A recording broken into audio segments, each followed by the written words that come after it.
Hey guys, welcome to the GK objective biology channel को like करें, share करें, subscribe करें for the latest update related to the NEET study material. तो आज हम देखने वाले हैं प्रीडेशन। ये क्या है? एक टाइप का पॉपुलेशन इंटरेक्शन है। इस टॉपिक से एक एक लाइन बड़ी इंपॉर्टेंट है और क्वेश्चन आते ही रहे हैं। और पहले भी बताया गया है कि इसमें जो क्वेश्चन है वो एग्जाम्पल बेस्ड आते हैं, एग्जाम्पल देके पूछा जाता है। तो प्रीडेशन का सिंपल मीनिंग क्या है? देखो, जब कोई भी, जैसे शेर है, अगर किसी भी जानवर पे वो फीड कर रहा है तो that is an example of predation, मतलब वो प्रीडेटर है, प्रेडेटर। तो अब हम देखते हैं, you can think of predation as nature's way of transferring to higher trophic level the energy fixed by plant. तो इसको अगर सिंपल सी डेफिनेशन दी जाए तो यही वही हो गया कि क्या करता है, ये एनर्जी को ट्रांसफ़र करता है हायर ट्रॉपिक लेवल पे। तो टाइगर एंड डियर, ठीक है जी, कॉमन सा एग्जांपल हो गया। हिरन के ऊपर जो चीता फीड करता है, एग्जांपल बहुत बढ़िया है। That readily come to our mind, ठीक है। But a sparrow eating any seed is no less a predator. ये भी प्रेडेटर से कम नहीं है, लेकिन हमने क्या कर रखा है कि इसको अलग ग्रुप में क्लासीफाई किया हुआ है। जैसे कि देखो, although animals eating plants are categorized separately as herbivores, they are in a broad ecological context not very different from predators। ये उनसे अलग नहीं है, लेकिन इनका थोड़ा सा हमने herbivore क्लासीफाई किया हुआ है। अब एक एक लाइन इसकी बड़ी इंपॉर्टेंट है, एक एक लाइन से क्वेश्चन आया हुआ है और भविष्य में आएगा भी। तो besides acting as conduits for energy transfer across trophic levels, predators play other important role. इनके अदर इम्पोर्टेंट रोल भी हैं। They keep prey population under control, पहला फंक्शन। क्योंकि अगर प्रे ज़्यादा हो जाएगी तो जाहिर सी बात है, जब पॉपुलेशन ज़्यादा हो जाएगी एक पर्टिकुलर स्पीसीज की तो वहाँ पे कंपटीशन बढ़ेगा। तो एक फंक्शन ये हो गया। But for predator, prey species could achieve very high population densities and cause ecosystem instability. ठीक है जी, ये लाइन हम कहना चाह रहे थे। तो when certain exotic species are introduced into a geographical area, they become invasive। कोई बाहर से कोई स्पीसीज ला के डाल दो, वो इन्वेसिव हो जाएगी, चारों तरफ फैल जाएगी। And start spreading fast because the invaded land does not have it's natural predator. तो वो क्यों फैल रही है? कोई प्रेडेटर है नहीं खाने वाला, कोई उसको खाने वाला है नहीं, वो धक्का बढ़ ही जा रहा है। कोई ना कोई चेक और बैलेंस करने के लिए तो होना चाहिए। लेकिन अगर एक्जोटिक स्पीसीज आती है तो भैया वो तो फैलेगा। तो प्रिकली पियर कैक्टस, ये एग्जाम्पल दिया हुआ है, प्रेडेशन का ही एग्जाम्पल है। तो introduced into Australia in the early 1920s, 1920 में ऑस्ट्रेलिया में इंट्रोड्यूस किया गया ये वाला कैक्टस। तो called havoc by spreading rapidly into millions of hectares of range land. देख लो कितने एरिया में फैल गया। तो finally the invasive cactus was brought under control only after a cactus feeding predator, a moth from its natural habitat was introduced into the country। जब इन्होंने जहाँ से ये प्लांट कलेक्ट किया था वहाँ से जब ये वहाँ का प्रेडेटर उठा के ले गए ऑस्ट्रेलिया में, तब जाके उस पर प्लांट पे कंट्रोल हो पाया। क्योंकि जो मॉथ थी वो इसको खाती थी, वो ऑस्ट्रेलिया में थे नहीं, तो ऑस्ट्रेलिया में लेके गए तो उसके बाद जो है कंट्रोल में आया। तो देखो, तो बायोलॉजिकल कंट्रोल आपने सुना होगा। तो biological control method adopted in agricultural pest control are based on the ability of the predator to regulate prey population. तो बायो कंट्रोल का भी देख लिया, वो भी इसी मेथड पे बेस्ड है।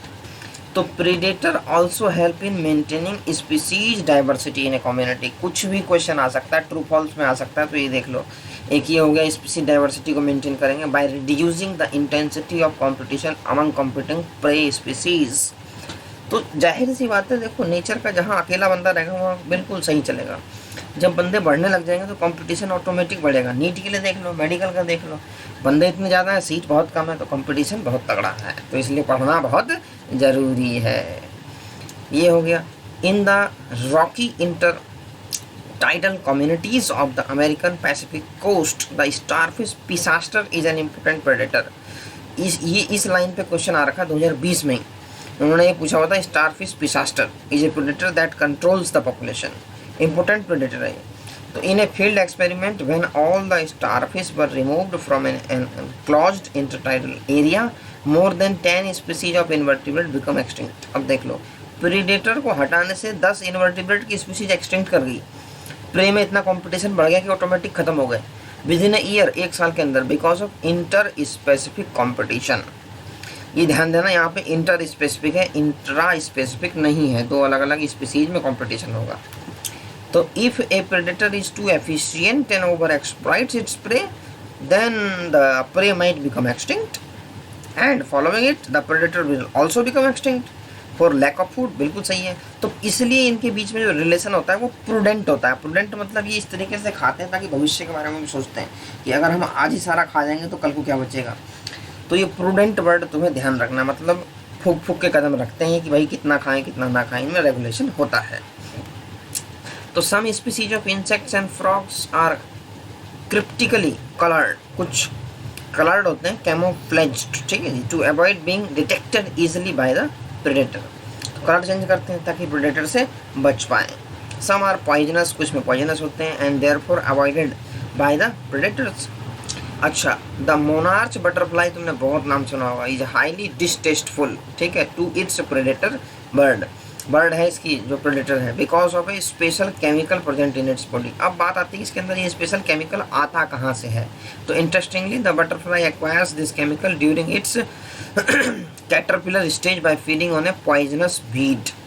तो इस ही बटरफ्लाई का जो तुम्हारा ये वाला स्टेज है, कैटरपिलर स्टेज, ये डेवलपमेंट में लार्वा, प्यूपा, ठीक है, ऐसे करके अलग अलग स्टेज होती है। तो वहाँ से क्या होता है कि कैटरपिलर स्टेज पे पॉइजनस बीड पे फीड करता है, वहाँ से इसके बॉडी में डिपॉजिट होता है। तो nearly 25% of the all insects are known to be phytophagous. मतलब क्या होता है, feeding on plant sap and other part of the plant. Phytophagous, phyto मतलब प्लांट, फैगस मतलब feeding. The problem is particularly severe for plants because unlike animals, they can't run away from their predators. अब ये भाग नहीं सकते, अब predator आ गया तो प्लांट तो एक ही जगह रहेगा, तो इसलिए उसको कोई दूसरे स्पेशल मैकेनिज्म डेवलप करने पड़ेंगे। तो क्या क्या मैकेनिज्म है वो हम देखते हैं। Plant therefore have evolved an astonishing variety of morphological and chemical defence against herbivores. बहुत सारे अलग अलग इसके पास डिफेंस है। थॉर्न्स, ये अकेसिया एंड कैक्टस में है, are the most common morphological means of defence, ठीक है। तो अकेसिया और कैक्टस में क्या हो जाएगा, थॉर्न्स, जो कांटे होते हैं आपके, थॉर्न्स। तो many plant produce and store chemicals, ठीक है, that makes the herbivore sick when they are eaten. बहुत सारी मैकेनिज्म है प्लांट के पास। तो क्या करता है, इनहिबिट फीडिंग और डाइजेशन, ठीक है, डिसरप्ट इट्स रिप्रोडक्शन और इवन किल इट। तो एक तुमने सुना होगा वीड, कैलोट्रोपिस। तो ये क्या है, growing in abundant fields, the plant produces highly poisonous cardiac glycosides. ये कार्डिक ग्लाइकोसाइड्स क्या होते हैं, तुम्हारे हार्ट की जो बीट होती है उसको बढ़ा देते हैं, ठीक है। तो सोडियम पोटेशियम एटीपीएज पंप वगैरह में ये एक्ट करते हैं। तो तुम थोड़ा सा इसके बारे में पढ़ना जरूर। कैलोट्रोपिस के अंदर है कार्डिक ग्लाइकोसाइड्स, स्पेशल वर्ड है, नया वर्ड है, ध्यान रखना। And that is why you never see any cattle और goats browsing on this plant, Calotropis. ये एक्चुअली एक छोटा सा बरगद जैसा होता है, बिल्कुल छोटा सा, पत्ते उसके वैसे होंगे, और जब हम तोड़ते हैं कहते हैं दूध निकल रहा है, वही वाला प्लांट है कैलोट्रोपिस। जो कहते हैं आँख में डालने में आँख खराब हो जाएगी, उस टाइप का वही प्लांट है कैलोट्रोपिस। तो we extract from plants on a commercial scale. देखो, तो a wide variety of chemical substances जो हम एक्सट्रैक्ट करते हैं, nicotine, caffeine, quinine, strychnine, opium, ये क्या है, are produced by them actually as defence against grazers and browsers. Plant इनको डिफेंस मैकेनिज्म के लिए प्रोड्यूस करता है, और ये मेरे ख्याल से सेकेंडरी मेटाबोलाइट के अंदर ही आएंगे, nicotine, caffeine, quinine, strychnine, opium, ताकि ये जो प्रेडेटर है उससे बच पाएँ। और इसको हम प्लांटों से एक्सट्रैक्ट करते हैं, इनसे क्या है कि बहुत अच्छी अच्छी दवाइयाँ, बहुत महंगी महंगी दवाइयाँ वगैरह बनती है, और इनका एक्सट्रैक्शन प्रोसेस बहुत कॉस्टली है। तो जो फार्मा कंपनीज है वो इन सबको एक्सट्रैक्ट करती है प्लांट से। तो ये सारे याद रखना, ये पूछे जा सकते हैं, एग्जाम में पूछे भी गए हैं। तो इस तरीके से ये तुम्हारा प्रीडेटर वाला जो टॉपिक है, प्रेडेशन वाला, ये ख़त्म होता है, और इससे एक क्वेश्चन आने की संभावना है, तो इसको बड़ा ध्यान से पढ़ो। Thanks for watching.